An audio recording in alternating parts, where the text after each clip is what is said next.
we've already talked about ways to describe the center and how to describe the spread of data, right? So how do we describe the center? That was like using mean or median. And then the spread of the data is like the 5-number summary and the standard deviation and all that stuff. Okay? All right. So we're going to talk about distributions today. To best describe the center and spread of a data set, you have to describe or identify the shape of the distribution. All right. So so basically you do the distribution, you map or graph the distribution, okay? Usually we do it using a histogram. And then you have to look at your histogram, and it could look one of 3 ways. So look at the center one, right? You see how it's symmetrical? The data, like it peaks at the center and then it like goes down symmetrically to the right and the left. That's called a symmetrical distribution. And this happens when the data are evenly distributed on both sides of the mean. Okay?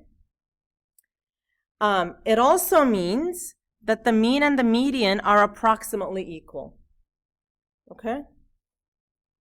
Now, sometimes your histogram looks like the one on the left. So look at this one. This is called a negatively skewed distribution. It's also called a left skewed distribution. Why is it left? It goes with the tail. So look at the tail of it. All right, so if you map it out, do you see the tail is towards the left? When the tail is towards the left, it's called a left skewed distribution or a negatively skewed distribution. So look at the tail, all right? If the tail is on the negative side, it's negatively skewed or left skewed, all right? Huh? The tail is when it it droops down. You see what I mean? Okay. So if it's a negatively skewed distribution, the mean is less than the median. Okay, so here, the mean is less than the median. Okay, and the majority of the data is on the right. The majority of the data is on the right.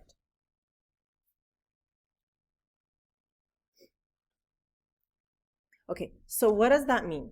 Let's just talk about an example of what that means.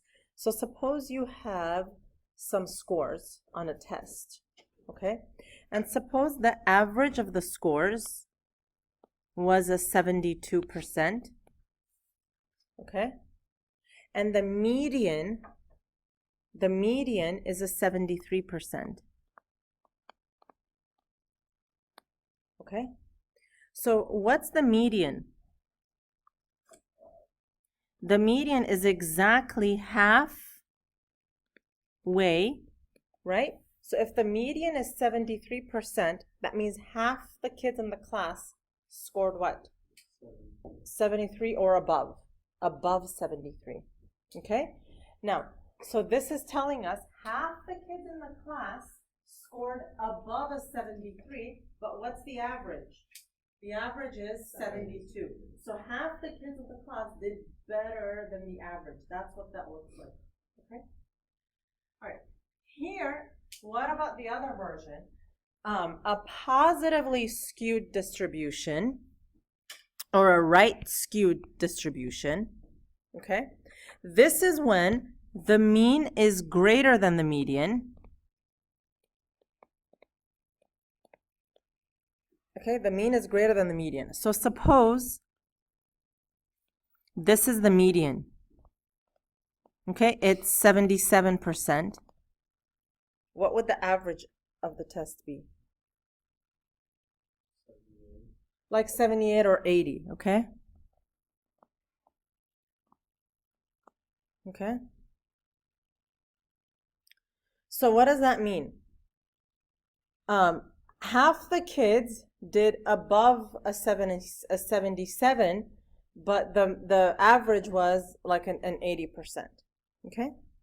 All right, so let's just recap some of these things. When a distribution is symmetrical, the mean and the median are close together. Okay, so like this example here. Okay, in a skewed distribution, the mean is located closer to the tail than the median. Okay, so if it's a skewed distribution like this, the mean is located closer to the tail than the median. So this is where the median is, and the tail would be, and the mean would be here. Okay. Well, you'll see. These are just like, yeah. Okay. So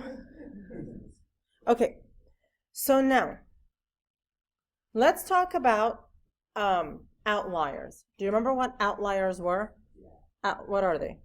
Since you're so sure that you remember it. Did you like numbers would be like 5, a 10, and like 1,000? Exactly. So let's say like people scored like in the 70s, 80s, and 90s, and then some guy got a 5. Thank you. That's an outlier. Okay? So suppose most scores are like 70, 80, 90, and so on, and some guy got a 5. Okay? Now, is that gonna change the median or the mean? Is it gonna have a huge impact on the averages? No. It is. It's gonna have a huge impact on the averages. It brings it, okay, so look, what's the average of just those 3 scores? 70, 80, 90. It's exactly 80. Okay, now, suppose, okay, so now, what's the average of those? 70, 70, 80, 90. It's probably like, it's between 70 and 80, right? Now, suppose that one student, instead of getting a 70, he got the 5. Now what's the average? It's much, much, much lower. Okay? Now, what about the median?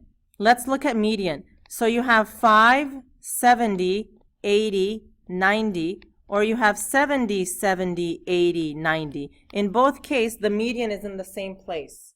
So that 5 didn't change the location of the median, it just changed the mean, right? So the median then is, the median is not really affected by the presence of outliers. Okay, so the median doesn't care about outliers. Therefore, it's called a resistant statistic, meaning like it resists that outlier. You know what I mean? So think of it that way, like resists, able to resist outlier. Okay? Now, but that one score of a 5, it changed the mean big time, right? So the mean is more affected by the outliers. It's not able to resist that change, so it's a non-resistant statistic. Okay, so just think of it as resistant is it doesn't care about the outlier. Non-resistant, it just gives in to the outlier. The standard deviation is also affected by outliers and is a non-resistant statistic. Okay? So then, here's why we care about this. Depending on what the distribution looks like, some forms of like summary, like it's more useful to talk about the standard deviation, or sometimes it's more useful to talk about the median. So when do you choose what? Okay? So here it is.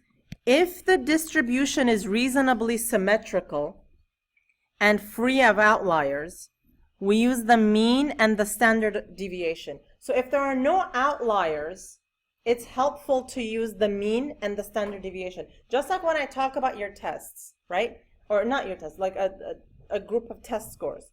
And I want to look at the average, but then I realized like everybody got like 80s and 90s and one person got a 40, and that's really what's bringing the average down. I go, okay, you know what, then we shouldn't talk about averages. Let's see the median. You see what I mean? So when there is no outliers, mean and median are mean and standard deviation are awesome. If the distribution is skewed and has outliers, we use the 5-number summary, which is like median, standard deviation, and all that stuff. Okay? All right, so here are the lab grades of all the students in a biology class.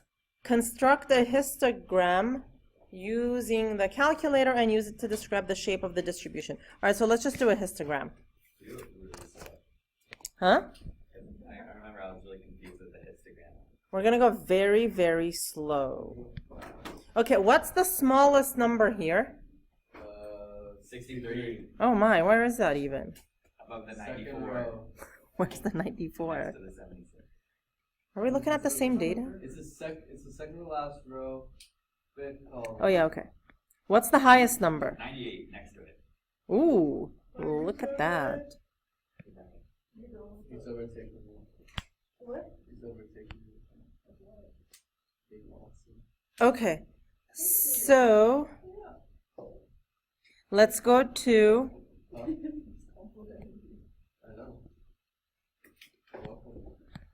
stat, edit. Okay, so we're gonna put these data points in here. Oh, okay, 72, 84, 67.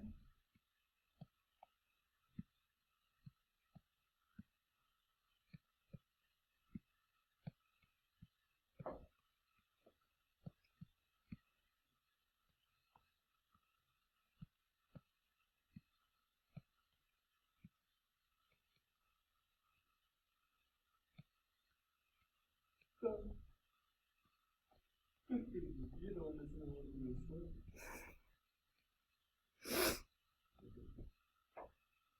73, 80, 88, 94, 78. Okay, so now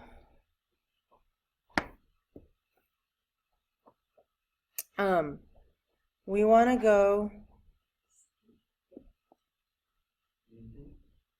Okay, so we want to go, so the lowest is 63 and it goes to 98. So we could go from like 60 to 100, right? Or 60 to 99, and let's go by tens. So here, let's go to window. Once you've already like selected your stuff, like you've selected the plot, you could just go to window, and I want to go from 60 to 100. And I want to go up by tens, okay? And so the Y-min and the Y-max, that's just the number of like 0 to however many you think there are. So if you think, so here it says Y-max of 7.02.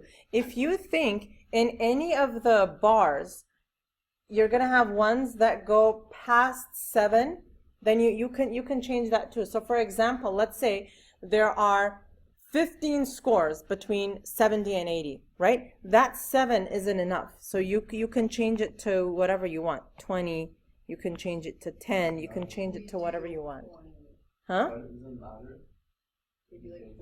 In this particular problem, it's not gonna matter. I'm just gonna leave it as 10 because I already changed it. How would you know before you graphed it? Like if you've got a huge set of numbers, like 40, 50, 60, 70, numbers, then chances are in a category you're gonna have, more than 6 or 7. Did you ever actually touch the one now? You might, like I said, if you have a huge list, then you would. Okay, so let's go to graph. Here we go. Okay. Once you change the window, by the way, if you do zoom 9, it undoes your changes and it reverts to the default. Okay. All right. So now, so we went from, I should have put a, 60 to 70. I should have put a graph here. 60 to 69 or 60 to 60 to 69. So we told it to go from 60 to 100 and go up by tens, right? So this is going to be 60 to 69. And then 70 to 79.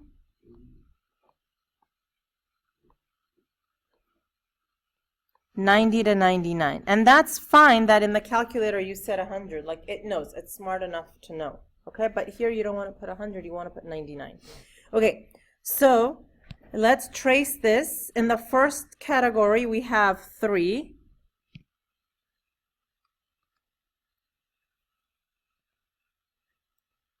Two, 3, 4, 5, 6. Okay, so in the first category, I have 3. And then I have 7. I didn't make it high enough. I'm going to make them smaller. So it looks like it's going up to 8, right? So I want to calibrate this to 10. So 1, 2, 3, 4, 5, 6, 7, 8, 9, 10. Okay? All right, so let's see. Okay, so what did we say the first one was? 3? 3, 7, 9, 5. 3 and then 7. 9 or 8?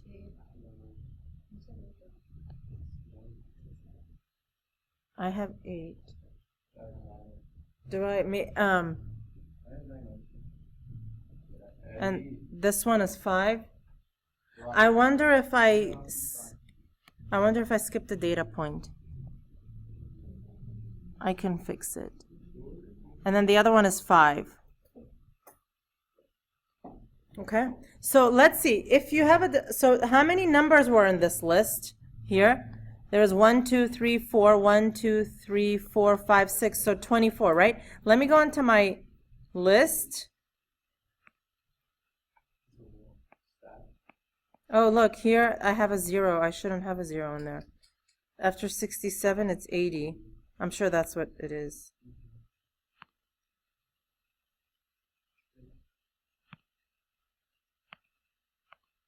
Yes, that's what it was.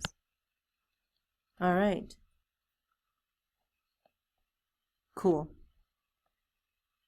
Ugh. I need to give you guys like the grid so it works better. Okay, so summarize the center and spread using either the mean and standard deviation or the 5-number summary. So let's figure out 5-number summary. Go to stat, press stat. Huh? Yeah, so go to stat. We're going to use our calculator. Calc, 1 variable stats. Calculate. Here we go. So the mean,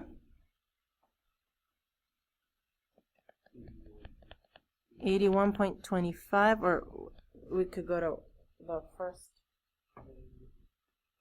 Okay.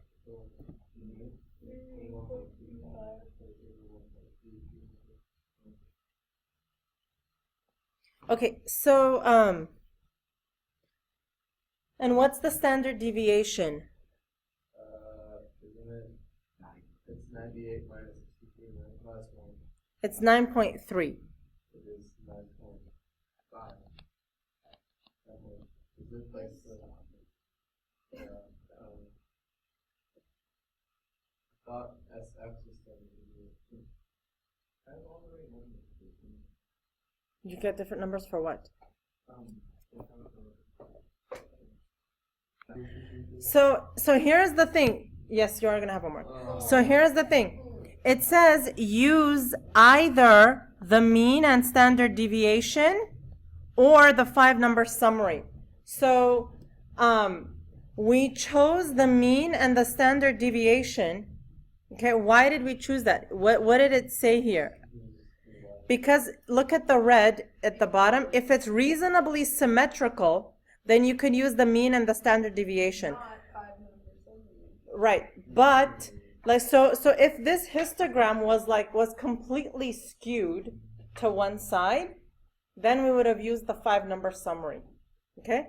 So this is, so we could say it's fairly symmetrical.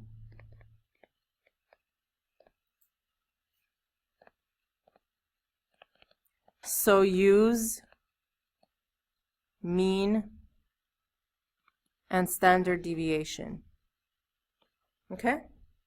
All right, now what are clusters? Yeah. So clusters are when you have groupings in your data. All right? So like here, for example, you have subgroups of members in a data set. If a distribution of data has 2 modes and therefore has 2 peaks, it's called a bimodal distribution. So for example, like if you look at this histogram, all right, there are 4 in this column, right? So in that class, there are 4 of them. And in this class, there are 4 of them. So there are 2 classes where you've got a maximum number, 4. So this is bimodal, and this creates, clusters. All right, so let's take a look at this one. The numbers of minutes that 30 members of a high school cross-country team ran during a practice session are shown. Construct a histogram and use it to describe the shape of the distribution. All right, so I'm going to plug in these numbers in here again. I'll stop the recording until I do that. The smallest is 22 and the highest is 64. Which column is that in? Oh, here, next to it. Okay. So here in my window, I want to go from 20 to 70. Whoops. So 20 to 70. I want to go in tens. And you know what? Like the Y max, I do want to change it to like 15. Okay, just in case. So let's graph. And here we go. Here are our numbers. So I have 5, 7, 6, 9, 5, 7, 6, 9, you said? 5, 7, 6, 9, 3. And 3. All right, so this was 20 to 29, 30 to 39.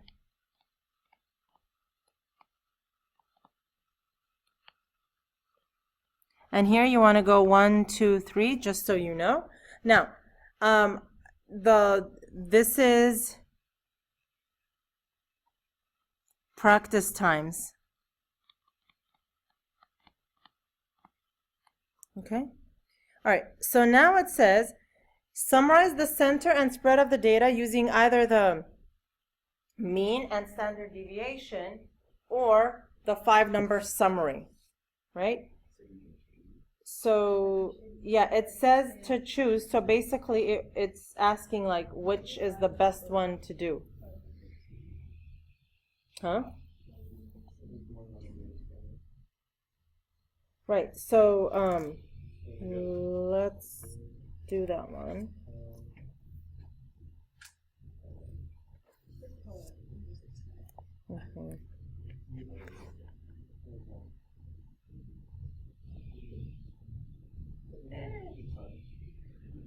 Oh, stats for this one.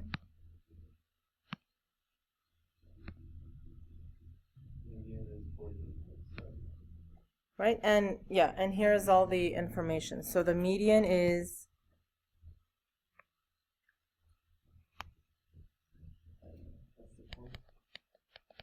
43.7, sigma is 12.29, and so on and so forth. Okay?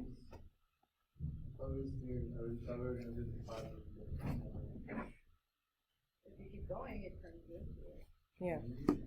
Okay. So what about box and whisker then? Yes, they're back. Okay. All right. So box and whiskers can also be either symmetrical or negatively skewed or positively skewed, right? So here are the costs of on a used car website of 12 trucks, blah, blah, blah. So here we go. So construct a box plot. So what do you need for the box plot summary? We need the 5-number summary, right? Right. So we need the 5-number summary. Let's plug that in the calculator. Exactly. So let's plug these in our list. 9,000. 8,200, 9,200, 7,800. All right, so here's the list. We want the 5-number summary. So I want, here it is.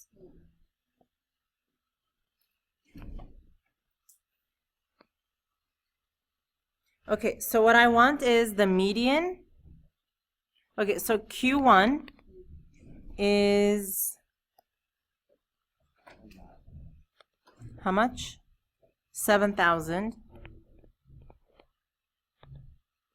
Median is 7,900. That's Q2. Q3, 8,700, and Q4 is 9,200. No, sorry.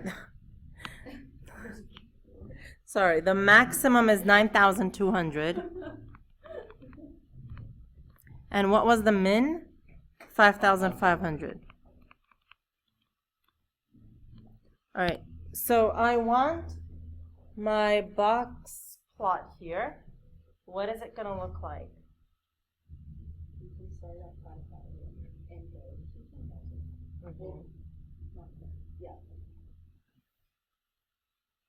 You can go to, right, you can go from 5 to 10,000. So 5, 6, 7, 8, 9,000.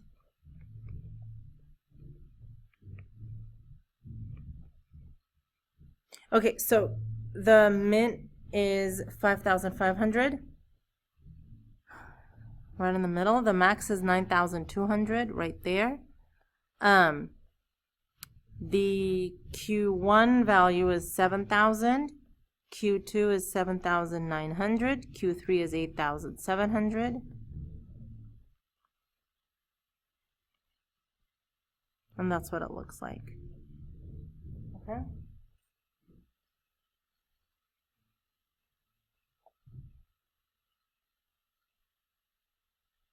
Okay, so are we going to use 5-number summary or mean and standard deviation? Are there any outliers?